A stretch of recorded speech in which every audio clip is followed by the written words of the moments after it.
kan nama saya kan Rahmat Nur Besari. Singkatan RN. Kan kayak musik yang keren dari R&B, R&B itu. Nah, ini karena mungkin konsep saya ini untuk podcast ini ya beberapa episode depan mungkin saya akan rutin menghadirkan bintang-bintang seperti Rahmat, Om Bob, yang teman-teman itu pasti nggak menyangka bahwa orang-orang ini tuh ada. Oh gitu. Ya. Jadi ya pantengin terus podcast saya. Siap. Oke. Jadi panggilnya Bro Rahmat atau Bro RN? Bro RN. Oh, Bro RN. Biar ada nama. Biar ada. Berikan. Bro RNB. Ya. Bro RNB kebayang nggak sih masuk fakultas peternakan? Gimana? Kebayang nggak masuk fakultas peternakan? Sangat sekali tidak rencanakan sebenarnya untuk masuk peternakan ini. Soalnya kan karena awalnya itu kan pengennya itu kan ngejar di Jawa Timur, maksudnya sebelum kuliah di sini ngejarnya lebih ke teknik dan ternyata keterimanya mah di peternakan gitu. Teknik kimia, lebih ke kimia sama PWK dulu.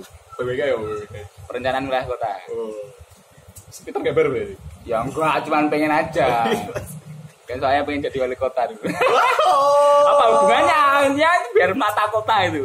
Kayak PWK ini adalah fakultas pencarian wali kota. Oh, mungkin bisa dipandangin seperti itu bisa. Makanya tertarik gitu. Tertarik ya. Menyesal gak? Masuk peternakan? RNB ya. Masuk peternakan ini menyesal? Ya, nggak menyesal sih. Maksudnya kan semua ilmu kan berguna sih mas. Jadi ya mungkin jalan Tuhan ya. Nggak tahu juga maksudnya apa aja tetap. Saya orangnya dinamis dulu. Jadi nggak aku tuh teknik terus nggak harus. Cuman ya ketika dapatnya peternakan ya mau nggak mau saya harus belajar peternakan gitu. Dan di sini kan juga diajarkan berwirausaha gitu kan. Oke. Jadi ya nggak ada salahnya juga sih belajar berwirausaha di dunia peternakan kan daripada mungkin belajar di teknik terus itu kan nggak kayak juga gitu. Ya itulah. Tapi seandainya kalau ditawari kuliah teknik lagi Bro RNB, mau nggak? Kalau kuliah lagi S2 sih mungkin mau asalkan ada Teknik loh, ini teknik loh. Teknik. Iya teknik, bukan peternakan loh, teknik loh. Berarti belajar awal dulu. Abot sanggane kayak. Abot lah pokoknya. Abot berarti nggak sadar. Susah juga. Kalau ditawarin ya kira-kira menolak sih kalau basicnya dari awal, soalnya kan nol. Berarti kalau S2 peternakan Tuh lanjut. Kalau S2 yang masuk ngefek di peternakan langsung. Ya, apabila dari pendengar sekalian ada yang tertarik untuk membiasiswai Bro Rahmat, monggo langsung kontak saja. Bro RNB. Kontak langsung ke RNB atau lewat manajer Bob dulu? Oh, sekarang ada Om Bob ya dia. Om Bob aja ya. Om Bob ini pintar manajemennya ini. Gitu. Oke. Nah, ini untuk adik-adik yang baru masuk maba ini yang generasi mahasiswa baru via jalur online. Via jalur online ini kira-kira gimana nih prospek kuliahnya ini? Prospek kuliah kedepannya ya buat di Fakultas Peternakan itu banyak. Maksudnya kan termotivasi lah. Mereka masuk lewat jalur online gitu kan, belajarnya online, ntar walau alam ya nanti kuliah juga online terus wisudanya online, ospeknya online, semuanya online gitu kan. Gimana? Kasihan juga ya. Jadi kalau menurut saya sih ya buat prospek kedepannya di peternakan itu sebenarnya banyak. Maksudnya kan kita dididik emang bener-bener berwirausaha gitu. Tapi kita juga maksudnya apa ya? Enggak menutup kemungkinan kalau kita tuh kerja di bawah company gitu kan enggak masalah gitu kan. Banyak juga industri-industri peternakan mungkin di dunia ini ataupun di Indonesia juga banyak kan pabrik-pabrik besar gitu kan, industri besar. Itu enggak masalah dan kita pun bisa menjadi mandiri pun juga keren tuh loh menurutku daripada di bawah tangan perusahaan gitu kan, bisa mandiri maksudnya punya kandang sendiri, punya peternakan sendiri. Gitu Kan dunia peternakan itu luas karena di peternakan, kalau menurut saya ini ya, Mas Reza. Jadi suatu bisnis yang bergerak di bidang pakan, terutama kita sebagai produsen, itu kayaknya susah untuk mati gitu. Karena semua orang membutuhkan pangan gitu kan. Jadi contoh kita peternak ayam kan, ayam kita ya pasti laku, walaupun nanti permainan harganya seperti apa gitu. Kita permainan telur itu pasti laku karena kan pada dasarnya semua orang butuh pangan gitu. Dan kita kan sebagai produsen protein hewani terutama kan kalau di pertanian kan ada itu. Nah itu peluangnya sebenarnya banyak itu loh. Jadi celahnya itu banyak, kalian bisa masuk di mana aja gitu. Kalau Bro Rahmat sendiri, ya boleh tahu skripsinya tentang apa Bro Rahmat? Skripsinya tentang limbah, ya, penanganan limbah, yang terutama fokusnya di biogas. Ini sudah dipastikan lulus tahun ini ya Bro Rahmat ya? Alhamdulillah, insya Allah deh, harus lulus lah ya tahun inilah. Biar bisa wisuda online. Jangan kayaknya agak molor mas, wisudanya agak Mei, kan ini masih Mei masih pandemi. Ya mungkin sekitar Agustus lah, Agustus November begini. Lama banget. Yang penting tahun ini ya. Kalau saya nggak salah ingat ada yang menjadi mau gedong ya Bro Rahmat. Oh iya itu tapi bukan saya. Jadi iya. ada teman saya yang mungkin bukannya kayak petinju. Itu ada yang ya ikut digendong. Gak ikut saya gak ikut taruhan dengan umbok. Sekali tidak ikut digendong. Umbok itu yang taruhan itu sama petinju itu. Sama petinju ya. Iya. Begitu Mas Aiza. Oke. Terus Bro Rahmat. Iya. Bro Rahmat sendiri aktivitasnya selama kuliah selain ini ya, selain kalau kuliah jelas kan saya tanya kuliah belajar ya praktikum wis rasa ditakon ya. Siap. Nah, aktivitas di luar itu apa Bro Rahmat? Jadi kalau aktivitas di luar saya ikut organisasi kepencintaan alaman di fakultas ini. Ya, kegiatan saya tuh ya kegiatan yang ada di organisasi itu. Jadi lebih ke bidang kepencintaan alaman, olahraga, alam bebas seperti itu. Ya kalau kita gabut kan dulu kan mungkin beda ya Mas Neza, karena kan setiap tahun ke tahun tuh jadwal praktikumnya tuh berbeda tuh. Jadi ketika zaman saya tuh Sabtu mingguan masih ada libur itu, ya benar-benar weekend gitu. Nah, mikir praktikum nggak masuk ke lab atau ke kampus, nah, akhirnya kita main. Jadi ketika weekend ya akhirnya keluar nyari tempat main, nah gitu buat menunjang olahraga itu. Penting nggak sih sebenarnya kegiatan-kegiatan seperti ini? Penting dong, penting. Terutama kalau ikut suatu organisasi, mungkin salah satu organisasi ya kan mengasah soft skill juga kan.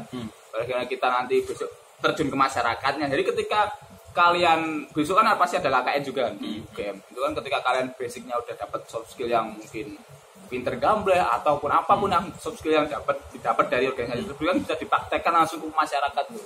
Jadi sehingga kita tuh besok ketika lulus tuh orang mung bondo IP dan nggak bisa ngomong, mung ilmu toh, tapi kita harus langsung bisa terjun ke masyarakatnya gitu. Mas Esa. Jadi ya penting dong Mas. Penting ya. Oke. Jadi untuk teman-teman maba besok jalur online ini juga harus berorganisasi ya. Ya kalau bisa berorganisasi. Sampai hanya kuliah online, menang kuliahnya online, ya kan. Mas-masan di rumah, ya harus dari kegiatan positif.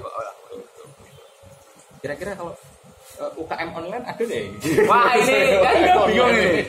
Tapi pernah saya lihat ternyata di satu instansi di Instagram ada pengisian materi suatu olahraga alam bebas yang disiarkan secara online gitu. Jadi keren juga gitu loh, karena mungkin lagi pandemi itu ya nggak tahu itu masuk juga atau enggak itu ya nggak tahu juga itu loh. Tapi ada kayak gitu bisa. Tapi ya maksudnya kegiatannya bener-bener cuman kayak pengisian agendanya mungkin ada lah di sekelilingnya gitu. Dan ini Mas Bro Rahmat ya, Bro Rahmat pernah menjabat sebagai ketua ya. Oh iya, ketua di organisasi itu kan. Kira-kira jadi memotivasi diri nggak sih Mas jadi ketua itu? Kalau jadi ketua bisa memotivasi diri kita sendiri deh. Kalau memotivasi sendiri ya benar-benar bisa sebenarnya. Maksudnya kan di sini kan tempat kita bermain dan belajar ya, kayak kampus itu kan. Jadi ketika pas jadi ketua ya saya ya benar-benar pengen belajar kayak gimana sih rasanya itu. Malah kadang tuh pengen ngulangin tapi ya waktunya mentek tahun ya. Lama ya, jadi intinya ya gak apa-apa lah, lumayan buat belajar. Karena setiap tahunan yang kita hadapi beda-beda masalahnya. Oke, nggak gitu lah. Betul lah, betul. Kemudian ini kalau kita bahas soal biasa-biasa saja itu, apa sih yang biasa dari seorang RNI? Yang biasa aja, ya biasa tidur. Kuliah kadang TA kan ya itu hal yang biasa banget tuh. Terus di ruang kelas ya tidur, gak mendengarin, terus mainan HP itu udah biasa banget. Itu Mas Aiza. Biasa banget ya. Hidup saya udah biasa banget. Kalau nyantol sekali di akunnya UGM. Itu gimana? Itu saya juga nggak tahu ceritanya gimana sih. Siapa yang Itu adminnya cowok atau cewek? Wah itu saya juga nggak tahu tuh, kurang tahu juga adminnya siapa. Takutnya umur ya. Ya makanya itu kurang tahu juga. Pokoknya tiba-tiba kecantol. Itu malah terkesan apa ya? Surprise attack gitu. Surprise attack. Jadi tiba-tiba grup rame, apa jenis Instagram berikan banyak. Ini apa sih? Ngapain sih kok? Banyak banget kayak gitu kan. Saya kan juga punya akun jual beli di Instagram.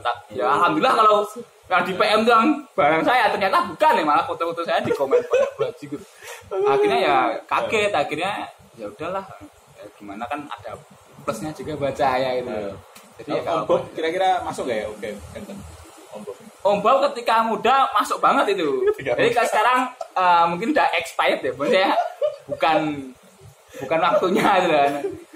Ya kayaknya kalau buat para ciwi-ciwi di UGM yang nyari Om Bob, yang maksudnya tipikal om apa ini berpetualang gitu, masuk banget Om Bob ini. Dia kan itu pokoknya apa ya, bisa merangkul ciwi-ciwi yang masih remaja itu loh. Gitu. Karena omannya tadi ya. Iya, makanya aura omnya itu dapat itu loh. Bukan aura bapaan ya. Bukan, omnya aura keoman. Makanya itu disarankan sebenarnya, tapi ya tergantung katanya mau masukin Om. Ya. Tapi bisa disarankan kan itu. Bisa. Di fotonya Om Bob dikirim di situ pun bisa gitu. Tapi nanti takut malu nggak Om Bob, nanti kan di situ tertera angkatan berapa gitu. Fakultas apa dan angkatan berapa. Satu angkatan sama saya loh. Oh iya. Wah, 2000 lulusnya atau 2000 tidak. Ya, masuk. Itulah. Saya juga termasuk apa ya, expired juga sebenarnya. Maksudnya kan ini di tahun 2020 gitu loh. Terus saya angkatan 2014 dan di uploadnya di UGM Ganteng itu 2020 kan termasuk 6 tahun kuliah cuy gitu loh. Itu bisa mungkin adminnya. Iya, adminnya mungkin kurang gaul gitu ya. Jadi saya juga terlalu sering main ke ekonomi. Enggak lihat ke agro ya mungkin. Agro kompleks ya. Karena terlalu kompleks itu mungkin. Iya, kompleks gitu ya. Enggak mau mampir ya Mas. Iya. Jadi mungkin saran kita ya, mungkin admin dari UGM Ganteng ini harus sering-sering jalan atau berkomplek. Enggak semua yang berkait tentang peternakan itu kan orangnya yuk mampu kabeh kan ora. Enggak semua betul gitu lah. Terus yang terakhir ini Bro RND ya. Bro RND apa ini? Pertanyaan topik ini. Pertanyaan spesial. Saya mikir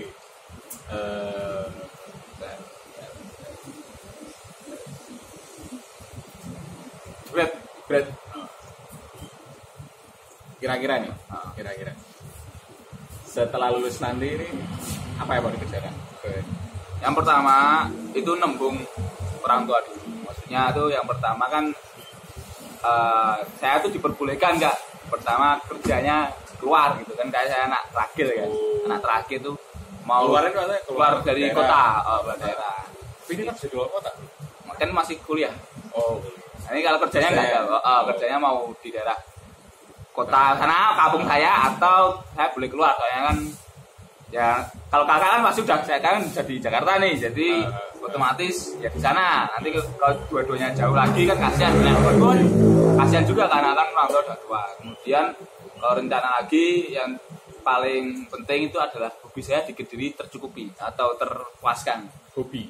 Nah ini ngomong hobi nih, hobi apa nih? Panjat tebingnya itu, panjat dindingnya. Karena kan di sini kan saya dapat hobi baru, jadi saya harus membawa pulang tuh dengan hobinya biar masih ada gitu, biar nggak putus gitu. Jadi kan rencana bikin boulder juga ya di Kediri sana kan, di rumah juga masih banyak yang longgar itu kan bisa lah paling berapa itu kan bisa. Oh ya ngomong-ngomong soal manjat nih ya. Oh ganti topik ini. Ngomong soal manjat. Oh ya. Ngomong soal manjat. Tadi kan sudah itu ya. Sudah. Rencana ke depan kita lihat lah.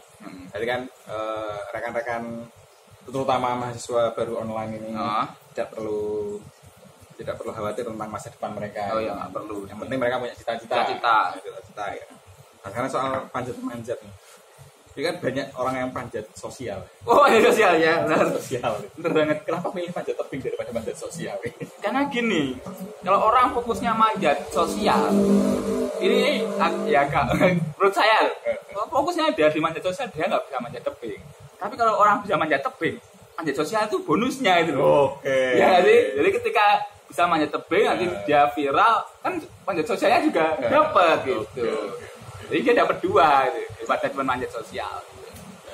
Tapi sebenarnya tren untuk ada penaikan tren nggak ya untuk olahraga panjat tebing ini, Mas Bro Rahmat? Nah, ini masih berjalan sih, kan karena kan terutama di kota saya sendiri itu olahraga ini juga familiar. Gitu. Familiar di kota-kota besar, mungkin Surabaya, Jogja, Jakarta ya, yang kota-kota gede lah. Nah, untuk kota-kota kecil tuh jarang familiar lah orang lihatnya. Jadi ya masih belum menggebrak gitu, karena mungkin filmnya yang udah difilmkan itu juga belum terlalu viral dan sebenarnya ya di Panjat Dinding sendiri itu memang ada suatu kesulitan ya, orang harus mengorbankan mungkin ya mungkin setiap olahraga itu pasti ada resikonya kan. Ya. Nah mungkin ya nggak tahu ya entah kenapa kok banyak orang yang melipir di panjat tebing melipir itu maksudnya nggak mau menekuni gitu. Ya mungkin entah bukan basicnya atau gimana saya juga nggak tahu, karena kan sebenarnya kalau di Eropa sana itu udah banyak Mas Reza. Jadi olahraga panjat dinding ini ya udah terkenal di Eropa, sampai setiap daerah tuh punya gym, boulder gym tuh loh, yang bener-bener fokus di panjat tuh ada. Sedangkan di Indonesia ya hanya di kota-kota besar, di kota-kota kecilnya belum ini lah, belum booming lah. Padahal di Korea sendiri sudah cukup booming. Saya lihat beberapa film Korea tuh sudah mengangkat itu kan, mulai ngangkat. Film Indonesia belum. Exit. Sudah saya tonton itu filmnya. Keren kan? Keren banget. Ada panjat-panjatnya gitu. Iya. Ya semoga kalau menekuni hobi sambil bekerja, kira-kira nyambung gak ini? Ada nggak sih pekerjaan untuk para pemanjat ini? Sebenarnya ya maksudnya kalau selain atlet atau gimana?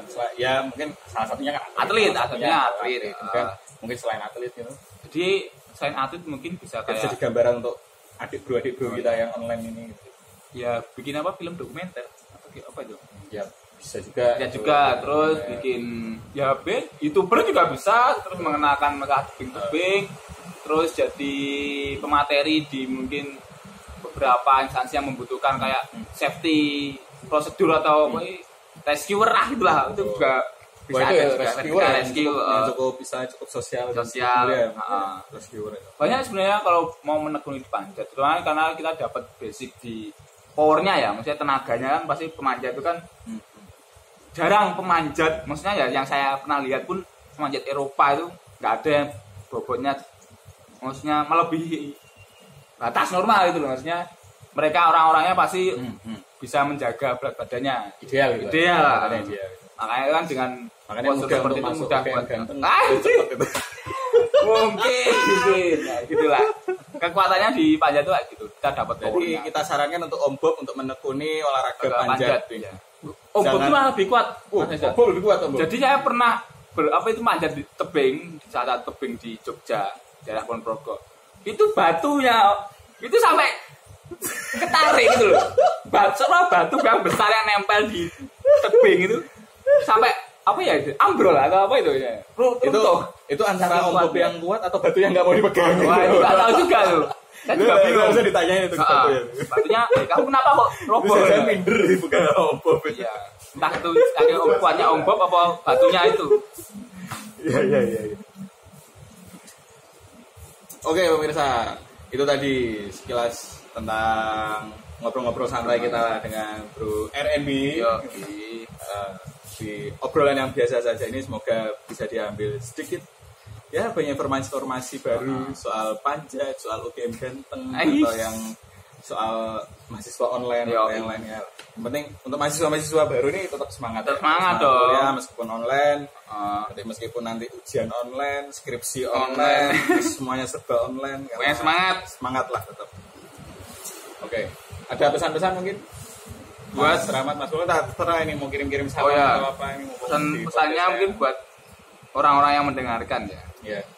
Karena di dalam tubuh kita harus seimbang. Itu kayak yin and yang balance.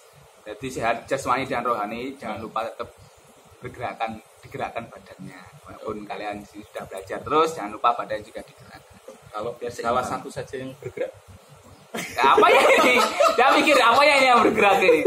Ya yang penting bergerak itu minimal 20 menit katanya. Pernah 20 dengar menit. itu 20 menit. Sehari 20 menit. Sehari 20 menit bergerak, maksudnya harus berkeringat, bergerak terus lah. Gitu, 20 menit nanti jadi pribadi yang jos lah. Dan kalau misalnya dikasih kesempatan untuk menyampaikan sesuatu untuk Om Bob ini, berkesan banget ini Om Bob. Iya, untuk Pak. Anda ini. Untuk Om Bob ya gimana ya Om Bob? Terus berkreatif ya Om Bob. Jadi karena di musim kayak gini proyeknya Om Bob juga agak seret ya. Jangan, intinya tetap bahagia aja Om Bob. Jangan stres masalah itu ya Om Bob. Semoga setelah pandemi ini ya apa ya, ini proyek-proyeknya banyak lah, maksudnya job-jobnya banjir datang gitu, biar Om Bob nggak kesepian, biar Om Bob tuh bisa cari banyak cuan biar buat naktir saya gitu. Kan bisa kan gitu. Oke, cukup sekian pemirsa. Para pendengar sekalian, para pendengar sekalian, cukup sekian ngobrol santai kita dengan Bro Rahmat. Mungkin kalau ada kesempatan lagi ya, Iya. 5 tahun datang Wah, Bro Rahmat udah jadi Iya. instruktur panjang Oke, amin. dengan anak didik 1000 lebih. Wah, amin. Siapa tahu? Siapa tahu. Siapa Nggak tahu. tahu jadi atlet yang bawa 100 emas. Wah, Indonesia, amin. ya. Itu keren juga itu. Oke, terima kasih. Wassalamualaikum warahmatullahi wabarakatuh. Waalaikumsalam. Kan mau gue di